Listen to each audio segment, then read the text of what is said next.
ಸ್ನೇಹಿತರೆ ನಮಸ್ತೆ, ನೀತಿ ಮೀಡಿಯಾಗೆ ಪ್ರೀತಿಯ ಸ್ವಾಗತ. ಗೆಳೆಯರೇ, ದಾವಣಗೆರೆ ದಕ್ಷಿಣ ವಿಧಾನಸಭಾ ಕ್ಷೇತ್ರದ ಉಪಚುನಾವಣೆ ಸಮರ ಆರಂಭವಾಗುವ ಮುನ್ನವೇ ಅಂತ್ಯಗೊಂಡಿದೆ.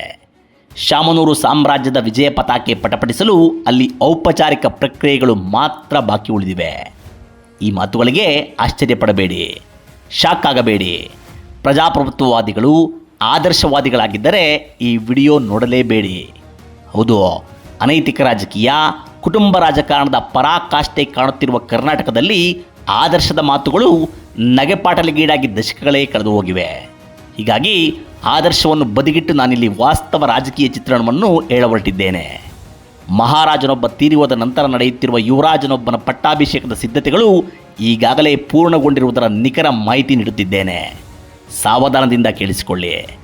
ರಾಜ್ಯದ ಪ್ರತಿ ಜಿಲ್ಲೆಯೂ ಈಗ ಕೆಲವೇ ಕುಟುಂಬಗಳ ಜಹಗೀರುಗಳಾಗಿ ಖಾಸಗಿ ಸಂಸ್ಥಾನಗಳಾಗಿ ಹೋಗಿವೆ. ಇಂಥದ್ದೇ ಸಂಸ್ಥಾನ ಒಂದಾದ ದಾವಣಗೆರೆಯಲ್ಲಿ ಉಪಚುನಾವಣೆ ಬಂದಾಕ್ಷಣ ಅನಿರೀಕ್ಷಿತವಾದುದು ನಡೆಯಲು ಸಾಧ್ಯವೇ? ಆ ಸಂಸ್ಥಾನವನ್ನು ಅಕ್ಷರಶಃ ಆಳ್ವಿಕೆ ಮಾಡುತ್ತಿರುವ ಶಾಮನೂರು ಕುಟುಂಬದ ಕೈಯಿಂದ ಅದನ್ನು ಕಿತ್ತುಕೊಳ್ಳಲು ಸಾಧ್ಯವೇ? ಇಲ್ಲವೇ ಇಲ್ಲ.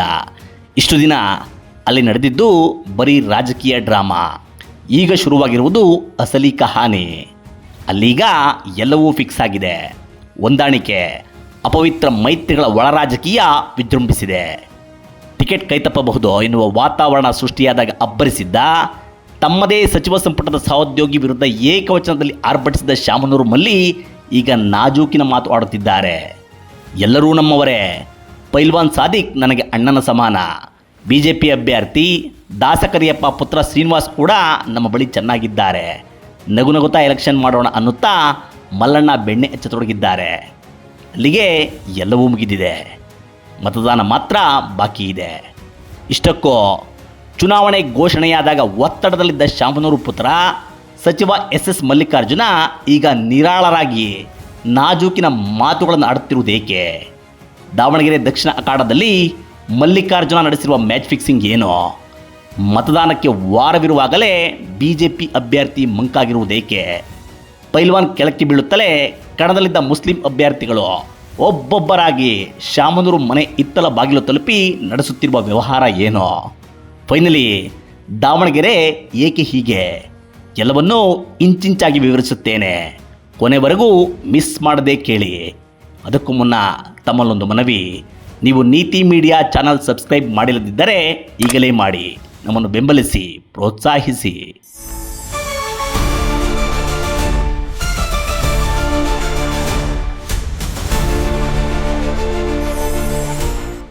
ಸ್ನೇಹಿತರೆ, ನೀವು ಒಂದೇ ಒಂದು ನಿಮಿಷ ನಿಮ್ಮ ಆದರ್ಶಗಳನ್ನು ಬದಿಗಿಟ್ಟು ವಾಸ್ತವಕ್ಕೆ ಬನ್ನಿ. ದಾವಣಗೆರೆಯ ವಾಸ್ತವ ರಾಜಕಾರಣವನ್ನು ಒಳಗಣ್ಣು ತೆರೆದು ನೋಡಿ. ಇದು ಶಾಮನೂರು ಸಾಮ್ರಾಜ್ಯ. ಶಾಮನೂರು ಕುಟುಂಬ ಕಟ್ಟಿ ನಿಲ್ಲಿಸಿದ ಸಾವಿರಾರು ಕೋಟಿ ಮೊತ್ತದ ವೋಟ್ ಬ್ಯಾಂಕ್ ಎಕೋಸಿಸ್ಟಮ್. ನೀವು ದಾವಣಗೆರೆಯ 2 ವಿಧಾನಸಭಾ ಕ್ಷೇತ್ರಗಳನ್ನು ಕೇವಲ ವಿಧಾನಸಭಾ ಕ್ಷೇತ್ರಗಳು ಅಂದುಕೊಳ್ಳಬೇಡಿ. ಅದು ಹಾಗಲ್ಲ. ಈ ಇಡೀ ದಾವಣಗೆರೆ ಶಾಮನೂರು ಫ್ಯಾಮಿಲಿಯ ಅಸ್ತಿತ್ವ, ಆ ಕುಟುಂಬದ ಪವರ್ ಸೆಂಟರ್, ಅವರ ಉದ್ಯಮ ಸಾಮ್ರಾಜ್ಯದ ಹೆಡ್ ಆಫೀಸು, ಅವರ ಅಗಾಧ ವ್ಯವಹಾರದ ಕೇಂದ್ರ ಬಿಂದು. ಇಲ್ಲಿ ಹಿಡಿತ ಕಳೆದುಕೊಂಡರೆ ಶಾಮನೂರು ಸಾಮ್ರಾಜ್ಯದ ಆಯ ತಪ್ಪುತ್ತದೆ, ಅಡಿಪಾಯವೇ ಅಲ್ಲಾಡುತ್ತದೆ. ಬಾಪೂಜಿ ವಿದ್ಯಾಸಂಸ್ಥೆ, 50ಕ್ಕೂ ಹೆಚ್ಚು ಶಾಲಾ ಕಾಲೇಜುಗಳು, ಇಂಜಿನಿಯರಿಂಗ್, ಮೆಡಿಕಲ್, ಡೆಂಟಲ್ ಕಾಲೇಜುಗಳು, ಆಸ್ಪತ್ರೆಗಳು, ಶುಗರ್ ಫ್ಯಾಕ್ಟರಿಗಳು, ಡಿಸ್ಟಿಲರಿಗಳು, ರೈಸ್ ಮಿಲ್, ದಾಲ್ ಮಿಲ್ ಚೈನ್, ಹತ್ತಿ ಗಿರಣಿಗಳು, ಇಲ್ಲಿ ಕೆಲಸ ಮಾಡುವ ಸಾವಿರಾರು ಕಾರ್ಮಿಕರು, ಉದ್ಯೋಗಿಗಳು ಮತ್ತು ಅವರ ಕುಟುಂಬದವರು, ಓದುತ್ತಿರುವ ಲಕ್ಷಾಂತರ ವಿದ್ಯಾರ್ಥಿಗಳು, ಅವರ ಪೋಷಕರು ಪ್ರತ್ಯಕ್ಷ ಪರೋಕ್ಷವಾಗಿ ಶಾಮನೂರು ದಣಿಗಳ ದೊಡ್ಡಮನೆಯ ಅವಲಂಬಿತರಾಗಿದ್ದಾರೆ. ಇದೊಂದು ಸಾವಿರ ಲಿಂಕುಗಳೊಂದಿಗೆ ಕಚ್ಚಿಕೊಂಡಿರುವ ವೋಟ್ ಬ್ಯಾಂಕ್ ಎಕೋಸಿಸ್ಟಮ್. ದಶಕಗಳ ಕಾಲ ಕಟ್ಟಿದ ಇಂತಹ ಭದ್ರವಾದ ಉದ್ಯಮ ಕೋಟೆಯ ಅಡಿಪಾಯವೇ ರಾಜಕೀಯ ಅಧಿಕಾರ. ಇಂತಹ ರಾಜಕೀಯ ಅಧಿಕಾರ ಕೈತಪ್ಪಿ ಹೋಗುತ್ತದೆ ಅಂದರೆ ಶಾಮನೂರು ಕುಟುಂಬ ಸುಮ್ಮನಿರುವುದುಂಟೆ? ಸಾಧ್ಯವೇ ಇಲ್ಲ. ಅದಕ್ಕಾಗಿಯೇ ಕಾಂಗ್ರೆಸ್ ಟಿಕೆಟ್ ಕೊಡದೆ ಇದ್ದಿದ್ದರೆ ತಮ್ಮದೇ ಶಾಮನೂರು ಬ್ರ್ಯಾಂಡಿನ ಮೂಲಕ ಪುತ್ರನನ್ನು ಕಣಕ್ಕಿಳಿಸಲು ಮಲ್ಲಿಕಾರ್ಜುನ್ ಅವರು ನಿರ್ಧರಿಸಿಬಿಟ್ಟಿದ್ದರು. ಅದಕ್ಕಾಗಿ ಅವರು ಸಚಿವ ಸ್ಥಾನಕ್ಕೆ ರಾಜೀನಾಮೆ ನೀಡುವ ಸಂದೇಶ ತಲುಪಿಸಿ ಬೆದರಿಕೆ ಹಾಕಿದ್ದರು. ಅಲ್ಪಸಂಖ್ಯಾತರಿಗೆ ಟಿಕೆಟ್ ನೀಡಲೇಬೇಕು ಎಂದು ಗದ್ದಲ ಎಬ್ಬಿಸಿದ ಜಮೀರ್ ಅಹಮದ್ಗೆ ನಮ್ಮ ಕ್ಷೇತ್ರಗಳ ವಿಚಾರದಲ್ಲಿ ತಲೆ ಹಾಕಲು ಅವನ್ಯಾರು ಎಂದು ಏಕವಚನದಲ್ಲಿ ವಾಗ್ದಾಳಿ ನಡೆಸಿದ್ದರು. ಡಿಸಿಎಂ ಡಿಕೆ ಶಿವಕುಮಾರ್ ಬೆಂಬಲ ಪಡೆದು ಹೈಕಮಾಂಡ್ಗೂ ವಾರ್ನಿಂಗ್ ತಲುಪಿಸಿದ್ದರು. ಟಿಕೆಟ್ ಸಿಗುವ ಮುನ್ನವೇ ನಾಮಪತ್ರ ಹಾಕಿಸಿ ಸೆಡ್ಡು ಹೊಡೆದರು. ಕಾಂಗ್ರೆಸ್ ಪಕ್ಷವನ್ನು ಮಣಿಸಿ ಬಿ ಫಾರಂ ಮನೆ ಬಾಗಿಲಿಗೆ ಬರುವಂತೆ ಮಾಡಿಕೊಂಡರು. ಅಲ್ಲಿಗೆ ಒಂದು ಯುದ್ಧವೊಂದನ್ನು ಗೆದ್ದ ಮಲ್ಲಿಕಾರ್ಜುನ ದಾವಣಗೆರೆ ರಾಜಕೀಯದ ರಿಮೋಟ್ ಕಂಟ್ರೋಲ್ ಬೆಂಗಳೂರಿನಲ್ಲಿಲ್ಲ, ದೆಹಲಿಯಲ್ಲೂ ಇಲ್ಲ, ಅದು ನಮ್ಮ ಮನೆಯಲ್ಲಿದೆ ಎಂಬುದನ್ನು ತೋರಿಸಿಬಿಟ್ಟರು. ಪುತ್ರನನ್ನು ಕಾಂಗ್ರೆಸ್ ಪಕ್ಷದ ಅಧಿಕೃತ ಅಭ್ಯರ್ಥಿಯನ್ನಾಗಿಸಿದ್ದೇ ತಡ, ಬಂಡಾಯ ಅಭ್ಯರ್ಥಿಗಳ ಬೇಟೆಗಿಳಿದ ಮಲ್ಲಣ್ಣ ಅಖಾಡದಲ್ಲಿದ್ದ ಕುಸ್ತಿಪಟು ಸಾದಿಕ್ ಪೈಲ್ವಾನ್ ಅವರನ್ನು ಕೆಡವಿದ ರೀತಿ ಇದೆಯಲ್ಲ, ಅದು ವೆರಿ ಇಂಟ್ರೆಸ್ಟಿಂಗ್. BJPಯ ಟಾಪ್ ಲೀಡರ್ಗಳ ಜೊತೆ ಡೀಲ್ ಕುದುರಿಸಿ ನಗುನಗುತ್ತಾ ನಲಿಯೋಣ ಅನ್ನುತ್ತಾ ದಾಸಕರಿಯಪ್ಪ ಅವರನ್ನು ಡ್ಯೂಯೆಟ್ಗೆ ಕರೆಯುತ್ತಿರುವ ರೀತಿಯಂತೂ ಇನ್ನೂ ಇಂಟ್ರೆಸ್ಟಿಂಗ್. ಈ ಬಗ್ಗೆ ಮುಂದೆ ತಿಳಿಯೋಣ ಬನ್ನಿ.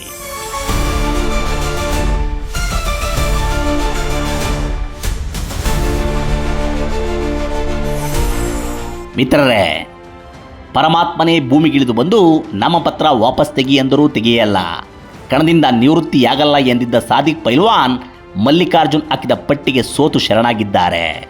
ಇಂತಹ ಪೈಲ್ವಾನ್ ಒಡೆಯಲು ಮಲ್ಲಿ ಉಪಯೋಗಿಸಿದ್ದು ಆತನ ಹಿಂದಿದ್ದ ಮುಸಲ್ಮಾನ ನಾಯಕರ ಒಗ್ಗಟ್ಟು ಒಡೆಯುವ ತಂತ್ರ. ನಾಮಪತ್ರ ವಾಪಸ್ ತೆಗೆಯಲು ಕೊನೆಯ ದಿನವಾಗಿದ್ದ ಮಾರ್ಚ್ 26ಕ್ಕೂ ಮುಂಚೆಯೇ ಸಾದಿಕ್ ಪೈಲ್ವಾನ್ ಹಿಂದಿದ್ದ ಪ್ರಮುಖ ಮುಖಂಡರನ್ನು ಕರೆದು ಪ್ರಸಾದ ಹಂಚಿದ್ದ ಮಲ್ಲಣ್ಣ ಪೈಲ್ವಾನ್ ದಿಕ್ಕೆಡುವಂತೆ ಮಾಡಿಬಿಟ್ಟಿದ್ದರು. CM DCM ಜೊತೆ ಮಾತನಾಡಿ ಶಾಸಕ ರಿಜ್ವಾನ್ ಹರ್ಷದ್, ನಸೀರ್ ಅಹಮದ್ ಮತ್ತಿತರರನ್ನು ಕರೆಸಿ ಮನವೊಲಿಸುವ ಪ್ರಯತ್ನ ಮಾಡಿದ್ದರು. ಆದರೆ ಸಚಿವ ಜಮೀರ್ ಅಹಮದ್ ಮಾತು ಕೇಳಿ ಮಾರ್ಚ್ 26ರಂದು ಕೂಡ ಪೈಲ್ವಾನ್ ಯಾವಾಗ ನಾಮಪತ್ರ ವಾಪಸ್ ತೆಗೆಯಲಿಲ್ಲವೋ ಜಮೀರ್ ವಿರುದ್ಧ ಕೆರಳಿ ಕೆಂಡವಾದ ಮಲ್ಲಿಕಾರ್ಜುನ್ DK ಶಿವಕುಮಾರ್ ಕಡೆಯಿಂದ ಹೈಕಮಾಂಡ್ ಮೇಲೆ ಒತ್ತಡ ಹಾಕಿಸಿ ಸುರ್ಜೇವಾಲಾ ಫೀಲ್ಡ್ಗಿಳಿಯುವಂತೆ ಮಾಡಿದರು. ಜಮೀರ್ ಸಂಪರ್ಕಿಸಿದ ಸುರ್ಜೇವಾಲಾ ಯಗಾದಿಗ ತರಾಟೆಗೆ ತೆಗೆದುಕೊಂಡಿದ್ದಲ್ಲದೆ ದಾವಣಗೆರೆಯಲ್ಲಿ ಪಕ್ಷ ಸೋತರೆ ನಿಮ್ಮನ್ನೇ ಹೊಣೆ ಮಾಡುತ್ತೇವೆ ಅಂತ ಅಮರಿಕೊಂಡರು. ಇಷ್ಟಾಗುತ್ತಲೇ ಬೆಚ್ಚಿಬಿದ್ದ ಜಮೀರ್ ಸಾದಿಕ್ ಪೈಲ್ವಾನ್ಗೆ ಕೈ ಎತ್ತಿ ಅವರ ಸಂಪರ್ಕಕ್ಕೆ ಸಿಗದೆ ಕೇರಳ ಕಡೆ ಹೊರಟು ಬಿಟ್ಟರು. ಬೆನ್ನಿಗೆ ನಿಂತಿದ್ದ ಜಮೀರ್ ಕೈಕೊಟ್ಟಿದ್ದು ಯಾವಾಗ ಅರಿವಾಯಿತೋ ಮೆತ್ತಗಾದ ಪೈಲ್ವಾನ್ ಸಾದಿಕ್ DK ಶಿವಕುಮಾರ್ ಹಾಕಿದ ಒಂದೇ ಗುಟ್ರಿಗೆ ಎದರಿ ಬೆಂಗಳೂರು ತಲುಪಿಬಿಟ್ಟರು. CM ಸಿದ್ದರಾಮಯ್ಯ ಮತ್ತು DKC ಜೊತೆ ಕುಳಿತು ಅವರು ಹೇಳಿಕೊಟ್ಟ ಗಿಳಿಪಾಠವನ್ನು ಮಾಧ್ಯಮಗಳಿಗೆ ಒಪ್ಪಿಸಿದರು. ಮುಂದೆ ನಿಂತು ಓಡಾಡಿ ಶಾಮನೂರು ಮೊಮ್ಮಗನನ್ನು ಗೆಲ್ಲಿಸಿಕೊಂಡು ಬಂದರೆ ದೊಡ್ಡ ಗಿಫ್ಟ್ ಕೊಡುತ್ತೇವೆ ಎಂಬ ಭರವಸೆ ಪಡೆದುಕೊಂಡು ದಾವಣಗೆರೆ ತಲುಪಿದರು. ಪೈಲ್ವಾನ್ ಮಲೆಗೆ ಬಂದ ಮಲ್ಲಣ್ಣ ಅವರ ಕಬಾಬನ್ನು ಅವರಿಂದಲೇ ಅವರ ಬಾಯಿಗಿಡಿಸಿ ಅಚ್ಚ ಮಾಡಿದ್ದಲ್ಲದೆ ಸಾದಿಕ್ ಪೈಲ್ವಾನ್ ನಮ್ಮಣ್ಣನ ಥರ ಅಂತ ಉಳಿಯುತ್ತಾ ಪ್ರೇಮರಾಗ ಹಾಡಿದರು. ಏನು ತಲುಪಬೇಕೋ ಅದು ನಿಮ್ಮ ಮನೆ ಬಾಗಿಲಿಗೆ ತಲುಪುತ್ತದೆ, ಈಗಿನಿಂದಲೇ ನನ್ನ ಪುತ್ರನ ಪರ ಪ್ರಚಾರ ಶುರು ಮಾಡುವಂತ ಹೇಳಿದ್ದೇ ಮೇಲೆದ್ದು ಬಿಟ್ಟರು. ಇದಕ್ಕೂ ಮುನ್ನ ಸಾಮಾಧಾನದಿಂದಲೇ ಕಣದಲ್ಲಿದ್ದ 22 ಮುಸ್ಲಿಂ ಅಭ್ಯರ್ಥಿಗಳ ಪೈಕಿ 8 ಮಂದಿಯನ್ನು ಔಟ್ ಮಾಡಿ ನಾಮಪತ್ರ ವಾಪಸ್ ತೆಗೆಸಿದ್ದ ಮಲ್ಲಿಕಾರ್ಜುನ್ ನಯವಾಗಿಯೇ ಮಾತನಾಡಿ ಅವರನ್ನು ಬುಟ್ಟಿಗೆ ಹಾಕಿಕೊಂಡಿದ್ದರು. ಯಾವಾಗ ಸಾದಿಕ್ ಪೈಲ್ವಾನ್ ಕಣದಿಂದ ನಿವೃತ್ತಿಯಾದರೋ SDPIನ ಅಫ್ಸರ್ ಕೊಡ್ಲಿಪೇಟೆ, CM ಇಬ್ರಾಹಿಂ ಬೆಂಬಲ ಪಡೆದಿರುವ ಆದಿಲ್ ಪಾಷಾ ಹೊರತುಪಡಿಸಿ ಉಳಿದೆಲ್ಲರೂ ಶಾಮನೂರು ದಣಿಗಳ ಮನೆಯ ಇತ್ತಲು ತಲುಪಿ ವ್ಯವಹಾರಕ್ಕಿಳಿದು ಬಿಟ್ಟರು. ದಣಿಗಳ ಮನೆಯವರು ಇತ್ತಲಿಗೆ ಬಂದವರನ್ನು ಸುಮ್ಮನೆ ಕಳಿಸುವುದುಂಟೆ, ಕೊಡಬೇಕಾದ್ದನ್ನು ಕೊಟ್ಟು ಅವರನ್ನೂ ವಿಶ್ವಾಸಕ್ಕೆ ತೆಗೆದುಕೊಂಡು ಬಿಟ್ಟಿದ್ದಾರೆ. ಆದಿಲ್ ಪಾಷಾಗೆ ಐಪ್ ಕೊಡ್ತಿರುವ CM ಇಬ್ರಾಹಿಂ, ಕೋಡಿಹಳ್ಳಿ ಚಂದ್ರಶೇಖರ್ಗೂ ಮಲ್ಲಣ್ಣನ ಫೋನು ಯಾವಾಗ ಹೋಗುತ್ತೋ ಗೊತ್ತಿಲ್ಲ. ಅವರಿಗೂ ಬೆಣ್ಣೆ ದೋಸೆ ಬಡಿಸಿಬಿಟ್ಟರೆ ಅಲ್ಲಿಗೆ ಮುಸ್ಲಿಂ ವೋಟ್ ಬ್ಯಾಂಕ್ ಪೂರಾ ದಣಿಗಳ ಮನೆ ಹುಡುಗನಿಗೆ ಖಾತ್ರಿ. ಸಾದಿಕ್ ಪೈಲ್ವಾನ್ ಅವರನ್ನು ಮೀರ್ ಸಾದಿಕ್ಗೆ ಹೋಲಿಸಿ ಪ್ರಚಾರ ಮಾಡುತ್ತಿರುವ SDPIನ ಅಫ್ಸರ್ ಕೊಡ್ಲಿಪೇಟೆ ಬುಡಕ್ಕೂ ಮಲ್ಲಣ್ಣ ಕೈ ಇಡಲ್ಲ ಅನ್ನೋದಕ್ಕೆ ಏನು ಗ್ಯಾರಂಟಿ ಅಲ್ಲವೇ?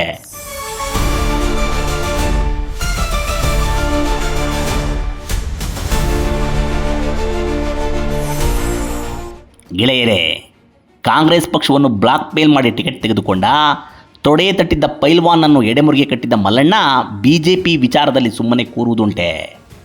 BJPಯಲ್ಲಿ ಟಿಕೆಟ್ ಕಾಳಗ ನಡೆಯುತ್ತಿದ್ದಾಗಲೇ ಅಲ್ಲಿಗೆ ಕೈ ಹಾಕಿ ಮಲ್ಲಿಕಾರ್ಜುನ್ ಆಟ ಕೆಡಿಸಿದ್ದರು.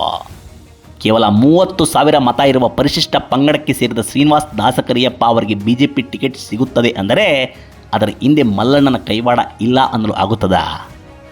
ಗೆಲ್ಲುವುದು ಗ್ಯಾರಂಟಿ ಎನ್ನುವ ವಾತಾವರಣ ಇದ್ದಿದ್ದೇ ಆಗಿದ್ದರೆ 40,000ಕ್ಕೂ ಹೆಚ್ಚು ಮತ ಹೊಂದಿರುವ ಲಿಂಗಾಯತರು ಸುಮ್ಮನೆ ಕೂರುತ್ತಿದ್ದರಾ? ಇವು ಪ್ರಶ್ನೆಗಳು. ಯಡಿಯೂರಪ್ಪ ಕುಟುಂಬ ಮತ್ತು ಶಾಮನೂರು ಕುಟುಂಬಕ್ಕೆ ಎಂತಹ ಸಂಬಂಧ ಇದೆ ಅನ್ನುವುದು ಜಗತ್ತಿಗೆ ಗೊತ್ತಿರುವ ಸತ್ಯ. ಶಿವಮೊಗ್ಗದಲ್ಲಿ BY ರಾಘವೇಂದ್ರ ಗೆಲ್ಲಬೇಕು ಎಂದು ಕಳೆದ ಲೋಕಸಭಾ ಚುನಾವಣೆ ವೇಳೆ ಶಾಮನೂರು ಶಿವಶಂಕರಪ್ಪ ಬಹಿರಂಗವಾಗಿ ಹೇಳಿಕೆ ನೀಡಿದ್ದರು. ಇದಕ್ಕೆ ಪ್ರತಿಯಾಗಿ ದಾವಣಗೆರೆಯಲ್ಲಿ ಪ್ರಭಾ ಮಲ್ಲಿಕಾರ್ಜುನ್ ಅವರಿಗೆ ಬೆಂಬಲ ನೀಡಿದ ಯಡಿಯೂರಪ್ಪ ವಿಜಯೇಂದ್ರ ನಮ್ಮನ್ನು ಸೋಲಿಸಿದರು ಅಂತ ಮಾಜಿ ಕೇಂದ್ರ ಸಚಿವ GM ಸಿದ್ದೇಶ್ವರ್ ಈಗಲೂ ಕೆಂಡ ಕಾರುತ್ತಿದ್ದಾರೆ. ಏನೇ ಆದರೂ ಶಾಮನೂರು ಕುಟುಂಬದ ಬಗ್ಗೆ ಯಡಿಯೂರಪ್ಪ ಅಂಡ್ ಸನ್ಸ್ ಅದೇ ಮಮಕಾರ ಇಟ್ಟುಕೊಂಡಿದ್ದಾರೆ. ಹೀಗಿರುವಾಗ ಅವರು BJP ಅಭ್ಯರ್ಥಿ ಪರ ವೀರಾವೇಶದಿಂದ ಹೋರಾಡಲು ಸಾಧ್ಯವೇ? ಶಾಮನೂರು ಕುಟುಂಬದ ಕುಡಿಯನ್ನು ಚಿವುಟಿ ಅವರಾದರೂ ಯಾವ ಪಾಪ ಅನುಭವಿಸಿಯಾರೋ ಅಲ್ಲವೇ? ಹೀಗಾಗಿಯೇ ವಿಜಯೇಂದ್ರ ಅವರಿಗೆ ದಾವಣಗೆರೆ ಕಣದ ಬಗ್ಗೆ ಆಸಕ್ತಿ ಇಲ್ಲದಂತಾಗಿದೆ. ಅದೇನು ಕಥೆಯೋ, ಶಾಮನೂರು ಕುಟುಂಬದ ವಿರುದ್ಧ ಅವರು ಆಕ್ರಮಣಕಾರಿಯಾಗಿ ಮಾತನಾಡಲೊಲ್ಲರು. ತಮ್ಮ ನಾಯಕರಲ್ಲೇ ರಣೋತ್ಸಾಹ ಯಾವಾಗ ಕಾಣೆಯಾಯಿತೋ ಸ್ಥಳೀಯ BJP ನಾಯಕರು ಕೂಡ ಶಾಮನೂರು ಫ್ಯಾಮಿಲಿಯನ್ನು ಎದುರು ಹಾಕಿಕೊಳ್ಳಲು ನಮಗೇನು ಕರ್ಮ ಅಂತ ಹಿಂದೇಟು ಹಾಕುತ್ತಿದ್ದಾರೆ. ಬಹಿರಂಗವಾಗಿ ಪಕ್ಷದ ಪರ ಜಯಕಾರ ಹಾಕಿದರೂ ಗ್ರೌಂಡ್ ಲೆವೆಲ್ಗೆ ಇಳಿದು ಕೆಲಸ ಮಾಡುತ್ತಿಲ್ಲ. ಪರಿಣಾಮ ಶ್ರೀನಿವಾಸ್ ದಾಸಕರಿಯಪ್ಪ ಮುಖ ಮಂಕಾಗಿದೆ, ಉತ್ಸಾಹ ಬತ್ತಿ ಹೋಗಿದೆ. ಯಾರನ್ನು ನಂಬುವುದು, ಯಾರನ್ನು ಬಿಡುವುದು ಎನ್ನುವಂತಾಗಿದೆ ಅವರ ಸ್ಥಿತಿ. ಹೀಗಿರುವಾಗಲೇ ದಾಸಕರಿಯಪ್ಪ ನಮ್ಮ ಹುಡುಗ, ಆತನೊಂದಿಗೆ ಸೇರಿ ನಗುತ್ತಾ ನಗುತ್ತಾ ಎಲೆಕ್ಷನ್ ಮಾಡ್ತೀವಿ ಅಂತ ಮಲ್ಲಣ್ಣ ಮಾತನಾಡತೊಡಗಿದ್ದಾರೆ. BJP ಅಭ್ಯರ್ಥಿಯನ್ನು ಅವರು ಡ್ಯೂಯೆಟ್ಗೆ ಕರೆಯುತ್ತಿರುವುದೇಕೆ ಅಂತ ನಿಮಗೆ ಅರ್ಥವಾಯ್ತಲ್ಲ. ಅಲ್ಲಿಗೆ ಒಂದು ನಿಕ್ಕಿಯಾಗಿದೆ. ದಾವಣಗೆರೆ ಅಖಾಡದಲ್ಲಿ ಮಲ್ಲಣ್ಣ ಚುನಾವಣೆ ಮುಗಿಸಿದ್ದಾರೆ. ಫಲಿತಾಂಶ ಮಾತ್ರ ಬಾಕಿ ಇದೆ. ನೀವೇನಂತೀರಿ? ಕಮೆಂಟ್ ಮಾಡಿ. ಇದು ಈ ಹೊತ್ತಿನ ವಿಶೇಷ. ಮತ್ತೊಂದು ವಿಡಿಯೋದೊಂದಿಗೆ ಬರುತ್ತೇನೆ. ನಮಸ್ಕಾರ.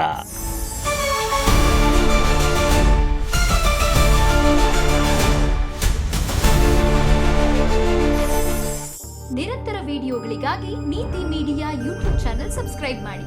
ಹೊಸ ವಿಡಿಯೋಗಳ ಅಪ್ಡೇಟ್ಗಾಗಿ ಬೆಲ್ ಐಕಾನ್ ಕ್ಲಿಕ್ ಮಾಡಿ. ನಿಮಗೆ ಇಷ್ಟವಾಗಿರೋ ಈ ವಿಡಿಯೋ ಶೇರ್ ಮಾಡಿ, ಕಮೆಂಟ್ ಮಾಡೋದು ಮರಿಬೇಡಿ.